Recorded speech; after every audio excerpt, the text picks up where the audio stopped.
नमस्कार, मैं ज्ञानदेव मणि त्रिपाठी, प्राचार्य Maitreyi college of education and management Hajipur Bihar, NIOS के DLED कार्यक्रम में आप सबका स्वागत करता हूं, आप सबका हार्दिक अभिनंदन करता हूं। आज की इस चर्चा में हम भारत की भाषाई विविधता, जो पाठ्यक्रम 503 ब्लॉक 1 इकाई 1 से संबद्ध है, पर चर्चा करेंगे। इस विषय पर चर्चा के लिए आज हमारे साथ मौजूद हैं डॉक्टर निरंजन सहाय जी। नमस्कार। आप काशी विद्यापीठ में हिंदी विभाग में प्रोफेसर हैं और हिंदी भाषा, साहित्य और शिक्षा पर समान रूप से अधिकार रखते हैं। देश की विभिन्न बड़ी समितियों के साथ आपको काम करने का अवसर मिला है। विशेष करके भाषा और शिक्षा को लेकर जो भी विमर्श चल रहे हैं देश में, आप उसके अहम हिस्सा हैं। तो आज की इस चर्चा में हम एक बार फिर से आप सब की ओर से प्रोफेसर निरंजन सहाय जी का स्वागत करते हुए आज के विषय की ओर चलते हैं। हमारा आज का विषय है भारत की भाषाई विविधता। भारत जिसे विविधताओं का देश कहा जाता है, चाहे भाषा हो या संस्कृति और लघु संस्कृतियाँ हों, तो यह जो रंग है भारत के नक्शे का, जिसमें कई रंग भरे हुए हैं, और इसीलिए यह सतरंगा देश है अपना। भाषाओं के नज़रिए से भी यदि देखें तो इस देश में अब तो धीरे धीरे भाषाओं की संख्या कम होती जा रही है, हालांकि यह चिंता की बात है। आज की इस चर्चा में हम यह जानने की कोशिश करेंगे आपसे निरंजन जी कि जो भारत का भाषाई परिदृश्य है वो क्या है, और साथ ही साथ हम इस चर्चा में इस पर अवश्य ही बात करना आवश्यक समझते हैं, क्योंकि कई तरह की विसंगतियां हैं बहुभाषिकता को लेकर, और समझ के स्तर पर भी कई तरह की बातें चलती रहती हैं। विशेष करके प्रारंभिक शिक्षा के को यदि हम ध्यान में रखें तो यह एक महत्वपूर्ण बात है कि बहुभाषिकता हमारी शिक्षा व्यवस्था के लिए शक्ति है या कमजोरी। तो हम चाहेंगे कि आप अपनी बात की शुरुआत पहले भारत के उस बहुभाषिक परिदृश्य पर के साथ करें, और आगे फिर धीरे धीरे हम इन बिंदुओं पर भी चर्चा को आगे बढ़ाएंगे। तो आपका एक बार फिर से स्वागत, और भारत की भाषाई विविधता में बहुभाषिकता के परिदृश्य को हम आपसे जानना चाहते हैं। बहुत बहुत धन्यवाद ज्ञानदेव जी। बहुत ही रोचक है भारत। हिंदुस्तान के नक्शे को ध्यान से देखिए तो अनेक भाषाएं विभिन्न हिस्सों में बोली बरती जाने वाली दृश्य का अवलोकन आप कर सकते हैं। जी जी। 5 भाषा परिवार की भाषाएं बरती जाती हैं भारत में। दुनिया के किसी देश में ऐसा नहीं है। जिस इलाके में हम लोग रहते हैं जी, वहाँ पर भारतीय आर्य भाषा परिवार की भाषाएं बोली बरती जाती हैं। हिंदी उसका हिस्सा है। उसी तरह से हिंदुस्तान के नक्शे को ध्यान से देखें तो जो हमारा पूर्वोत्तर है, जी जी, जिसे भारत का ताज कहते हैं, तो जो पूर्वोत्तर के राज्य हैं वहाँ पर तिब्बती चीनी परिवार की भाषाएं बोली जाती हैं। पूर्वोत्तर के राज्य मतलब जिसमें असम, मिजोरम, मणिपुर, मेघालय, अरुणाचल प्रदेश ये सब शामिल हैं, त्रिपुरा, जी, 7 सिस्टर्स जिनको हम कहते हैं, जी जी, 7 बहनों का जो प्रदेश है, जी जी। तो वहाँ तिब्बती चीनी परिवार की भाषाएं बोली जाती हैं। जी जी। और भारत के दक्षिणी भाग में द्रविड़ भाषा परिवार की भाषाएं बोली जाती हैं, जिसमें तमिल, मलयालम, तेलुगु आदि भाषाओं को रख सकते हैं। जी। उसी तरह से अंडमान को देखिए तो वहाँ अंडमानी भाषा परिवार की भाषाएं बोली जाती हैं। अच्छा, यह अलग भाषा परिवार है? जी जी, अंडमानी। जी जी जी। उसी तरह से भारत का जो दिल है, जिसे रामायण में दंडकारण्य कहा गया है, घने जंगलों वाला इलाका, जी जी, तो उस इलाके में जो आदिवासी हमारे भारत के हिंदुस्तान के नागरिक रहते हैं, वे लोग जिस भाषा का प्रयोग करते हैं वे मुंडा ऑस्ट्रिक परिवार की भाषाएं हैं। अच्छा, मुंडा ऑस्ट्रिक। जी। तो इतने भाषा परिवार की भाषाएं जिस देश में बढ़ती जा रही हों, वहाँ स्वभावतः इस नतीजे पर बहुत आराम से पहुंचा जा सकता है कि भारत बहुभाषिक देश है। बिल्कुल। दुनिया के किसी भी देश में ऐसी स्थितियां नहीं हैं। यानी भारतीय समाज स्वभावतः बहुभाषिक है। पूरे भारत में घरेलू, सामाजिक और सार्वजनिक जीवन की विभिन्न छवियों में बहुभाषी प्रकृति का आसानी से एहसास होता है।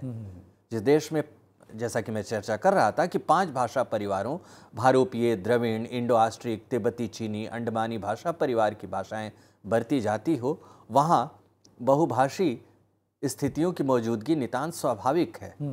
इस मुद्दे को थोड़ी गहराई से समझने की ज़रूरत है ज्ञानदेव जी। जी जी। यह सवाल उठना लाजमी है कि क्या भारत महज इसलिए बहुभाषी देश है कि भारतीय संविधान ने हिंदी, अंग्रेज़ी समेत 8वीं अनुसूची में उल्लिखित भाषाओं को वैधानिक दर्जा दिया है? दरअसल बहुभाषिक परिदृश्य से जुड़े अनेक दृश्य हैं।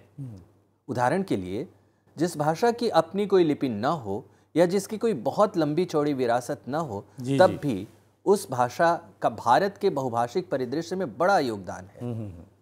आप याद कीजिए 1971 की जनगणना रिपोर्ट, उसके अनुसार भारत में केवल 20-22 भाषाएं ही नहीं बल्कि 1632 भाषाएं हैं। बिल्कुल।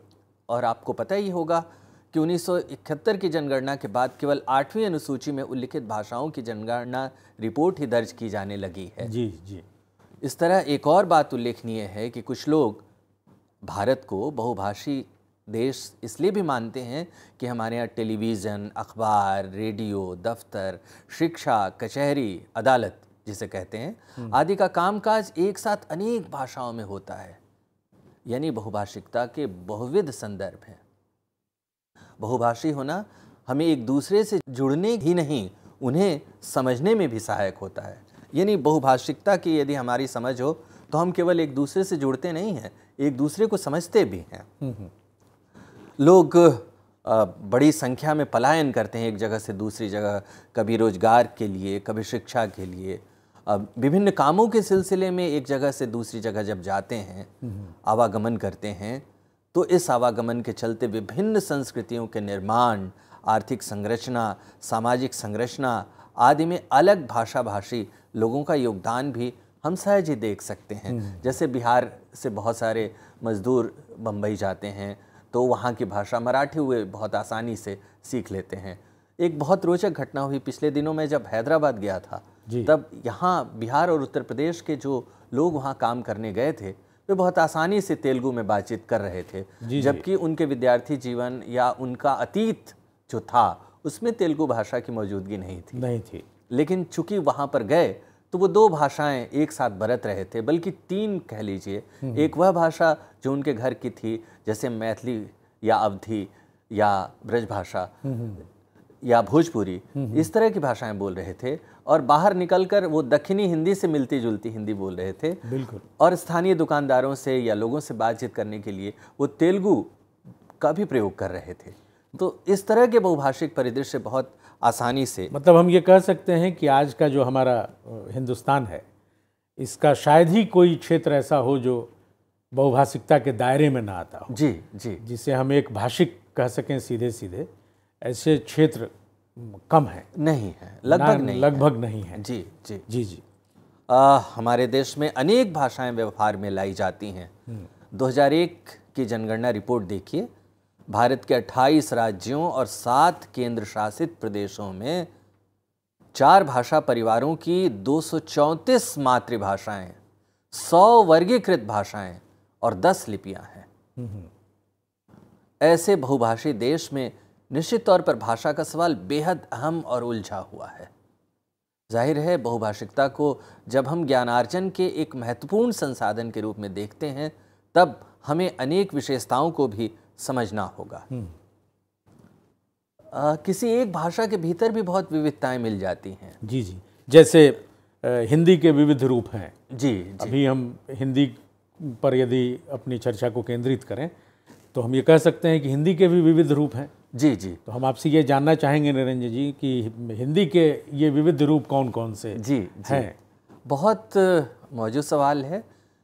हिंदी जो हम लोग बोलते बरतते हैं, मानक हिंदी जिसे हम कहते हैं, वह तो अपनी जगह है ही, लेकिन जो हिंदी लोगों के द्वारा जन भाषा के रूप में व्यवहार में लाई जाती है, उसमें भी अनेक रूप दिखाई पड़ते हैं।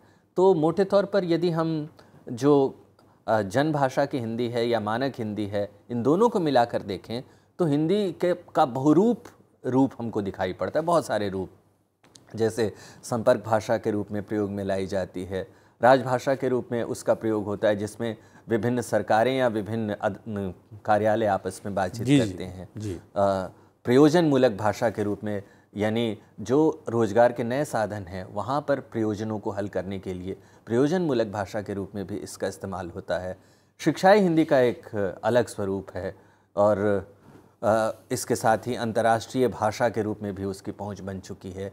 ज्ञान की भाषा के रूप में उसकी इज्जत है, वाणिज्य व्यवसाय की भाषा के रूप में उसका सम्मान होता है। देखिए, अब जितने बहुराष्ट्रीय घराने हैं वे सब यदि भारत में काम करना चाहते हैं अपने उत्पादों को के सिलसिले में, तो उन्हें हिंदी में ही अपनी सारी बातें कहनी पड़ती हैं, क्योंकि हिंदी का एक बहुत बड़ा क्षेत्र है। तो उन्हें अपनी, जैसे पिछले वर्षों में स्टार चैनल ने अपने आंतरिक कर्मचारियों को यह निर्देश दिया था कि वे हिंदी सीखें, क्योंकि उन्हें मालूम था कि भारत में यदि कोई काम करना है तो हिंदी सीखना पड़ेगा। तो ये हिंदी के अनेक रूप आपको दिखाई पड़ते हैं। उसी तरह से जो अन्य भारतीय भाषाएं हैं जो हिंदी प्रदेशों से जुड़े हुए हैं, उनसे सटा हुआ जो इलाका है वहाँ भी अलग अलग तरह की हिंदी दिखाई पड़ती है। जी जी। जैसे इसको समझिए, जैसे गुजराती के संपर्क में हिंदी का रूप अलग ढंग से निखरता है। यदि आप उदयपुर से अहमदाबाद की तरफ बढ़ें तो वहाँ जो हिंदी दिखाई पड़ती है उसमें गुजराती का प्रभाव नज़र आता है। दूसरी तरफ यदि आप बिहार से बंगाल की तरफ बढ़ें तो वहाँ या असम की तरफ बढ़ें या उड़ीसा की तरफ बढ़ें तो बांग्ला, असमिया, उड़िया के संपर्क में विकसित होने वाली हिंदी का स्वरूप अलग है। वो उसका कोई मेल नहीं है। ये यदि आप गुजराती प्रभाव की हिंदी और इधर की हिंदी यानी बांग्ला, असमिया, उड़िया की हिंदी का तुलनात्मक अध्ययन करें तो उनमें बहुत फ़र्क है। मतलब ये है कि ये जो भाषाएं हैं जी, ये हिंदी को प्रभावित कर रही हैं या हिंदी इनको प्रभावित कर रही है? दोनों, ये आवागमन का रिश्ता है, दोनों एक दूसरे को प्रभावित कर रहे हैं। दोनों एक दूसरे को प्रभावित कर रहे जी जी। पंजाबी, डोगरी जैसी पश्चिमोत्तर भाषाएं हैं, उनके संपर्क में हिंदी का एक अलग रूप दिखाई पड़ता है। उसी तरह भी जो मैं चर्चा कर रहा था, द्रविड़ भाषाओं जैसे तेलुगु के संपर्क की हिंदी और सुदूर पश्चिम की मराठी, कोंकणी के संपर्क की हिंदी का रूप अलग अलग तरह की सुंदरता धारण किए हुए है। कुल मिलाकर हिंदी के मोटे तौर पर 4 या 5 रूप ऐसे हैं जो अन्य भारतीय भाषाओं के संपर्क से वजूद में आए हैं। अब जब हिंदी साहित्य को यदि आप पढ़िए तब उसमें भी ये विविधता दिखाई पड़ती है। प्रेमचंद की हिंदी और अज्ञे की हिंदी दोनों में फ़र्क दिखाई पड़ेगा, क्योंकि दोनों का जो अतीत है, विद्यार्थी जीवन जो है, रचनाकार का जो अतीत है, उस भाषा का प्रभाव पड़ता है उसकी भाषा पर। उसी तरह अमृता प्रीतम की जो रचनाएं हैं और इधर जब आप फणीश्वर नाथ रेणु की रचनाएं या दिनकर की रचनाएं, उसमें आपको फ़र्क दिखाई पड़ता है। ये असल में हिंदी के जो विविध रूप हैं उसका असर है। अब आप सोचिए, हम लोग यहाँ बैठे हैं, हम कितनी भाषाओं में बात कर सकते हैं जी। हम लोग हिंदी बोलते हैं, भोजपुरी बरतते हैं, अंग्रेजी जानते हैं, कई बार बांग्ला भी जानते हैं। जैसी भाषाओं में अनेक अपने भाव प्रकट करते हैं। आपने देखा होगा कि बहुत सारे गाने ऐसे हैं जिनमें आराम से भोजपुरी के शब्द, मैथिली के शब्द, मगही के शब्द, वज्जिका के शब्द, पंजाबी के शब्द, मराठी के शब्द, वो मशहूर गाना है जिसमें अंग्रेजी में बोले तो उसमें अनेक भाषाएं दिखाई पड़ती हैं। यानी बिना विश्लेषण किए या बिना बहुत गहरा ज्ञान के हम लोग यह समझ सकते हैं कि हम सभी बहुभाषी हैं और बहुभाषिकता हमारी कमज़ोरी नहीं है बल्कि ताकत है।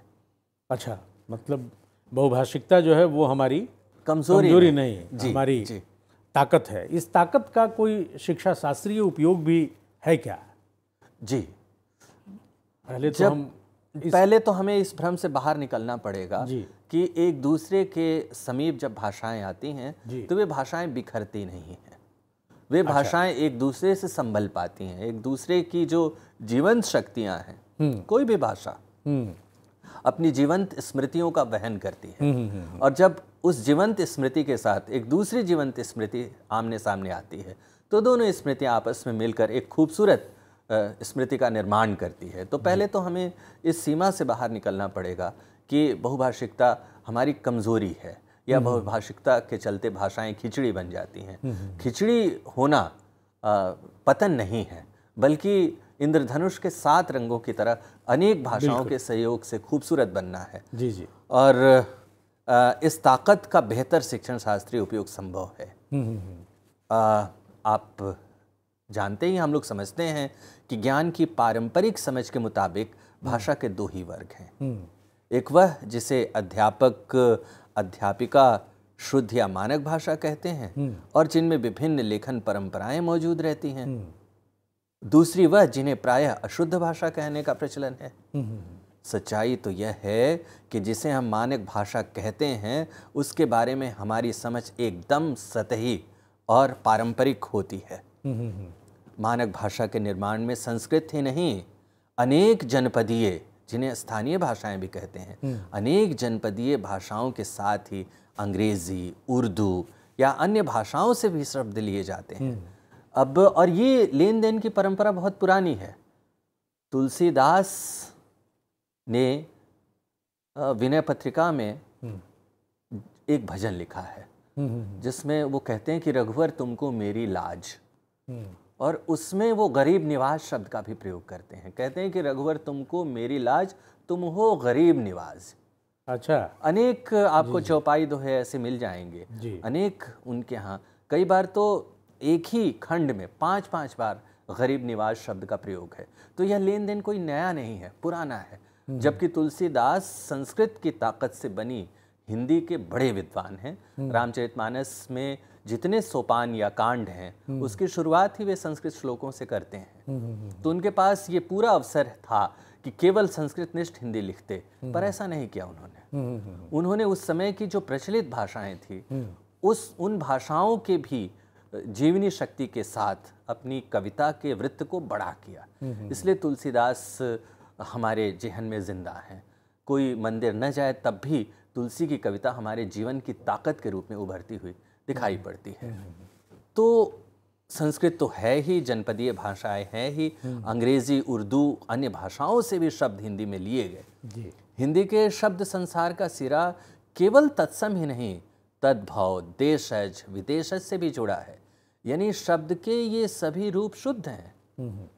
यानी अस्पताल हम कह रहे हैं तो यह शुद्ध है। यह इसकी आवश्यकता नहीं है कि कोई यह कहे कि नहीं अस्पताल तो आप अशुद्ध बोल रहे हैं, हिंदी में बोलिए, चिकित्सालय बोलिए। जब शब्दों का विभाजन विदेशज नामक खंड के साथ है तब यह शब्द भी सही है। यानी शब्द की ये सभी रूप शुद्ध हैं। हिंदी साहित्य के इतिहास में आपको मैथिली, ब्रजभाषा, अवधी आदि अनेक परंपराओं के दिग्गज साहित्यकारों की मौजूदगी रही है। आप बिहार से हैं, हम लोग याद करें मैट्रिक की बोर्ड परीक्षाओं के पाठ्यक्रम में 1953 तक हिंदी की किताबें जो होती थीं, गद्य पद्य संग्रह में मैथिली, भोजपुरी आदि भाषाओं की रचनाएं भी शामिल रहती। बिल्कुल, बिल्कुल जी, एकदम। और ये पटना विश्वविद्यालय की अंतिम परीक्षा थी जी।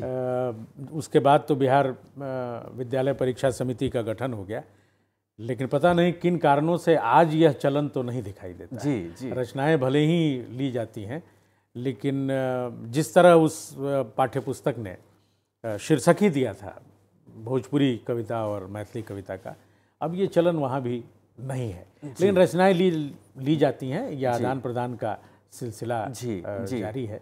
तो ये कुछ बातें हैं जिनसे हम ये याद कर सकते हैं कि भाषाओं के मामले में हम कितने उदार थे। जो भाषा हम लिखते हैं या बोलते हैं उसकी जड़ें विभिन्न समुदायों की अनेक भाषाओं की स्मृतियों का अंग है। ऐसे में भाषा के लचीलेपन और बहुरूपा स्वभाव को संवेदनशीलता से समझने जानने की ज़रूरत है।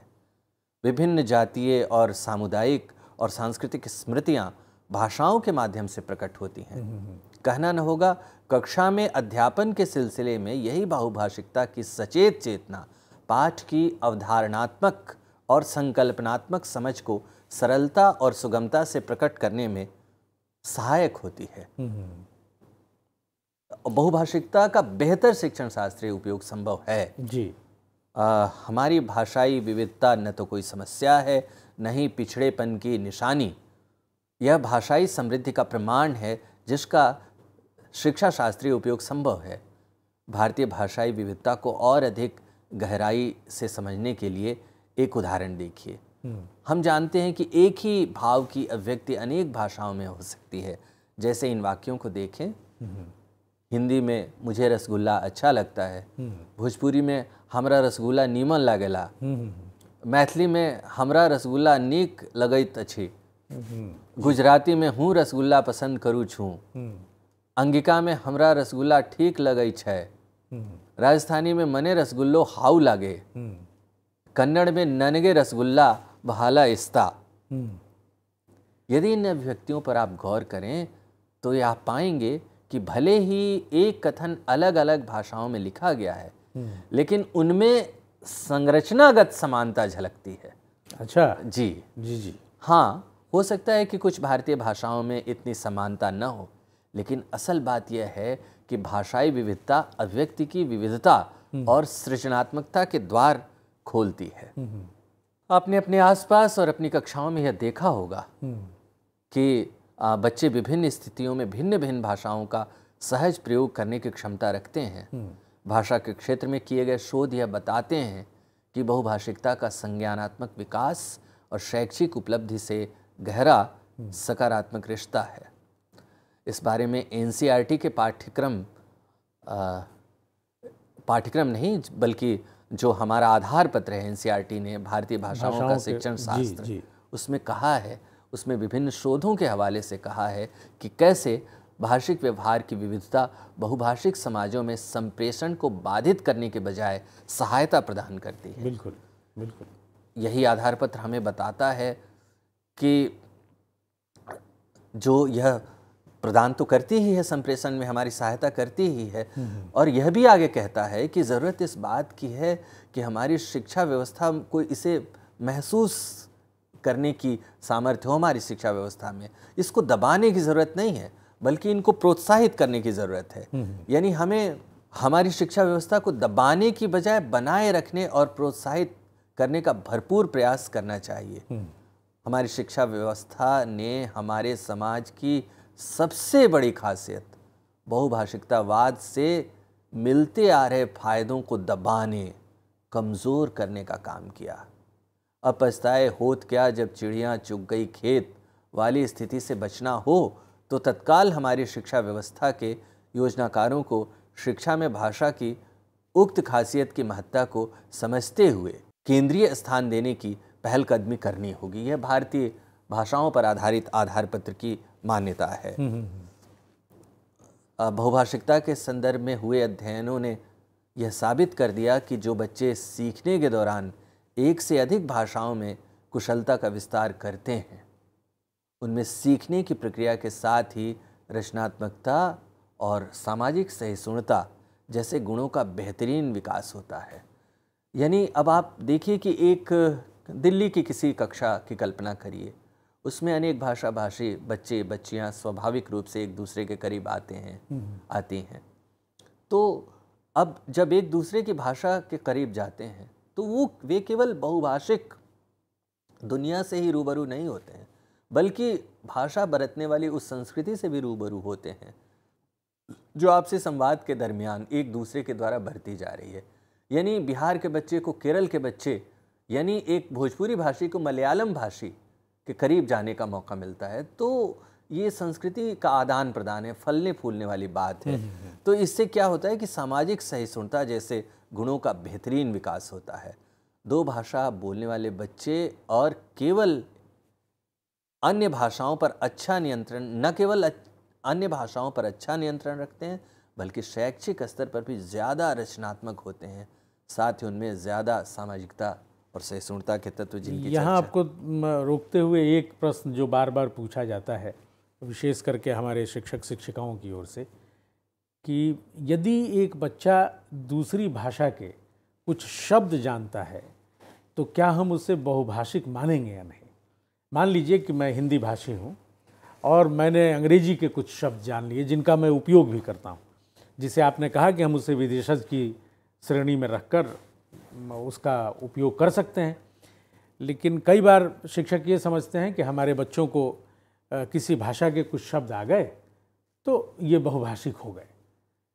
मुझे लगता है कि बहुभाषिकता सिर्फ कुछ अन्य भाषाओं के शब्दों को जान लेना है या उस भाषा की जो संरचनाएं हैं, चाहे वो शब्द संरचना हो, वाक्य संरचना हो या संवाद संरचना हो, इसे जानना आवश्यक होगा। जी हम कब कहेंगे कि एक व्यक्ति बहुभाषिक है?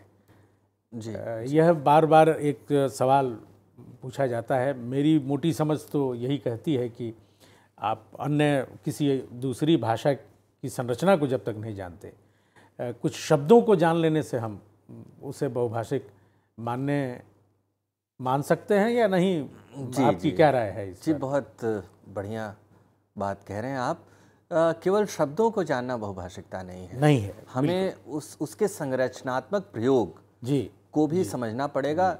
और उन संरचनाओं को, अभी कुछ उदाहरण जो दिए गए थे, भारतीय भाषाएं विभिन्न भाषा परिवारों की होने के बावजूद संरचनागत स्तर पर एक दूसरे से मिलती जुलती हैं और संरचना को समझना कोई मुश्किल काम नहीं है। तो शब्द के साथ साथ संरचना को भी यदि हम समझते हैं तो अधिगम में इससे सहायता मिलती है। कल्पना करिए कि कोई उत्तर प्रदेश का अध्यापक है और राजस्थान के किसी इलाके में पहुंचता है पढ़ाने के लिए, और वहाँ पर किसी विद्यार्थी से जब वो पूछता है कि भाई क्यों लेट हो गए, क्यों देर से आए हो यहाँ, तो कहता है कि बच्चे कहते हैं कि हमारे बस्ते में टिफिन था, ढूल ही गया।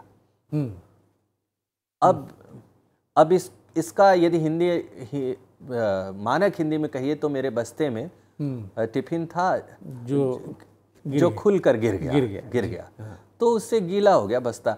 तो संरचनागत जो विशेषता है भोजपुरी की, मेवाड़ी की और हिंदी की, वो आपस में मिलती जुलती है। जी। यदि उस संरचनागत विशेषता को समझते हुए वह अध्यापक उसकी भाषा के करीब जाता है तो न सिर्फ उस विद्यार्थी की बात को समझने में उसे सहूलियत होगी, बल्कि उसने अपने विद्यार्थी जीवन में, यानी उस अध्यापक ने अपने विद्यार्थी जीवन में जो हासिल किया है उसे बेहतर ढंग से विद्यार्थियों तक पहुंचाने में भी सहूलियत हो सकती है। भाषिक खजाने की व्यापक व्यवस्था पर नियंत्रण उन्हें विविध प्रकार की एवं विविध स्तर की सामाजिक परिस्थितियों से कुशलतापूर्वक जूझने में भी सहायक होती है। साथ ही इस बात के पक्के सबूत मिले हैं कि बहुभाषी बच्चे विविध सोच में ज़्यादा अच्छा प्रदर्शन करते हैं। जी तो हम लोगों ने यह खूब अच्छी तरह से देखा कि भारत की बहुभाषिकता जहाँ एक ओर भाषाई समृद्धि की ओर संकेत करती है, वहीं दूसरी ओर वह भाषाओं के विकास के लिए सचेत प्रयासों की ओर भी इशारा करती है। इसके लिए शिक्षकों और शिक्षिकाओं की बड़े पैमाने पर तैयारी की आवश्यकता होगी, क्योंकि भाषा का जीवन के हरेक क्षेत्र में प्रयोग केवल भाषा शिक्षक ही नहीं करता, बल्कि पूरा विद्यालय तथा समाज करता है, और उसे सिखलाने की जिम्मेदारी अध्यापक अध्यापिका की होती है।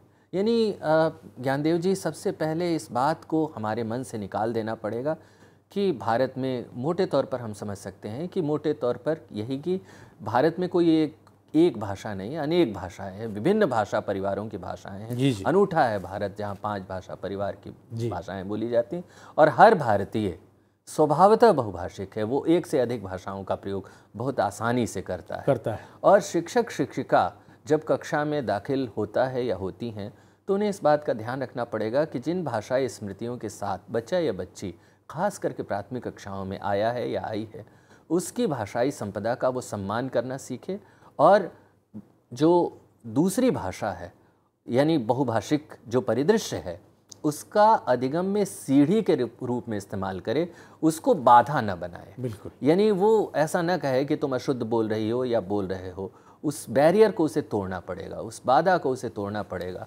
यहाँ पर अंतिम बात यह मैं कहना चाहता हूँ कि इसका मतलब यह नहीं है कि व्याकरण के नियमों की अनदेखी की जाए। बात इतनी है कि शिक्षक या शिक्षिका को इसका ध्यान रखना पड़ेगा कि जिस भाषा में बच्चा या बच्ची अपनी बात कह रहा है या कह रही है, उस भावना को वो कक्षा में तरजीह दे और उसको मानक भाषा तक पहुँचने में सीढ़ी के रूप में इस्तेमाल मतलब पहले उसे बोलने की अनुमति मिले। हाँ, उसे ये कह के चुप रहना न सिखाया जाए कि जो तुम बोल रहे हो यह बोलने लायक नहीं है जी, बल्कि ये कहा जाए कि जो तुम बोल रहे हो जी वह बोला जा सकता है, उसका कक्षाओं में सम्मान है, और इस बोलने के साथ साथ अन्य भाषाएं भी सीखी जा सकती हैं। जी जी बिल्कुल ठीक बात आपने बहुत ही विस्तार से हमारे प्रशिक्षुओं को भारत के बहुभाषिक परिदृश्य के बारे में बताया, और साथ ही साथ यह भी हम जान पाए कि किस तरह बहुभाषिकता हमारी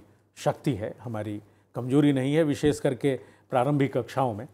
इसके लिए एक शिक्षक को थोड़े सजग रहने की आवश्यकता है, सजग भी रहने की आवश्यकता है, ताकि वह अपने उन पात्रों के बारे में, यानी कक्षा में उपस्थित बच्चों की बहुभाषिकता को समझ सकें। जी, तो यह तो आप सब शिक्षक शिक्षिकाओं पर निर्भर करता है कि आप किस तरह अपनी कक्षा के बहुभाषिक स्वरूप को समझते हैं। बिहार ने, एक बात मैं जोड़ना चाहूँगा, बिहार ने इस दिशा में बहुत अच्छा काम किया। जी जी। वहाँ जो राज्य शैक्षिक संस्थान है, जी जी, उसने अंगिका, वज्जिका और स्थानीय भाषाएं जो वहाँ की हैं 5 मुख्य, जी, अंगिका, वज्जिका, मैथिली, भोजपुरी, मगही में, जी, उनमें अनेक जो शब्द थे, जी, उनका हिंदी प्रतिरूप प्रस्तुत किया। जी जी, यानी हिंदी के करीब आए वे भाषाएं और हिंदी भी उनके करीब जाए, जिन भाषाओं को बरतने के लिए उनके सामने विद्यार्थी हैं। इस मामले में एससीईआरटी ने बढ़िया काम किया। जी जी जी। तो आपका अपने दर्शकों की ओर से, अपने प्रशिक्षुओं की ओर से, NIOS की ओर से आपका बहुत बहुत आभार और धन्यवाद। आप सबका भी इस कार्यक्रम में शामिल होने के लिए धन्यवाद। धन्यवाद।